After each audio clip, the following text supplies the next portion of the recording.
हामी उधौलीमा भेट्न आउँछौँ, तिमीहरू उभौलीमा भेट्न आउनु। त्यही बेला बाटो हेराहेर गरौँला। उभौली भनेको चाहिँ के हो नाना? औलतिर गर्मी सुरु भएपछि चराहरू उभो लेकतिर जान थाल्छ, त्यो बेला चाहिँ उभौली भनेर बुझ्नुपर्छ। ए, अनि लेकतिर हिउँ पर्दा उभोको पशुपन्छी अलिक औलतिर झर्छ, त्यो बेला चाहिँ उधौली हो नाना? हो त, त्यो बेलामा पाकेको अन्नबाली चुलामा पुर्खाहरूलाई सम्झेर चढाएर मात्रै खानुपर्छ। ए होइन, अब नानाहरूलाई धेरै नलमलाऊ, बाटोमा भएर अभर पर्न सक्छ। लो अब हामी जान्छौँ त।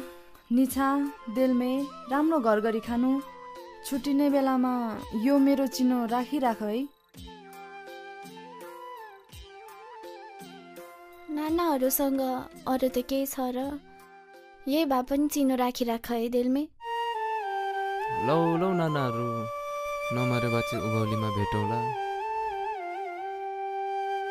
त्यतिन्जेलसम्म मेरो पनि यो चिनो लगिराख है।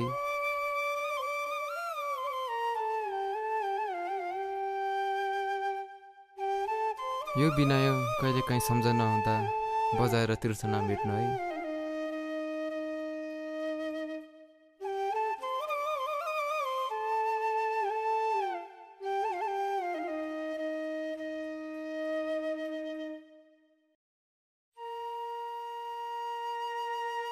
आहा, कस्तो राम्रो बनाएछ है यसले।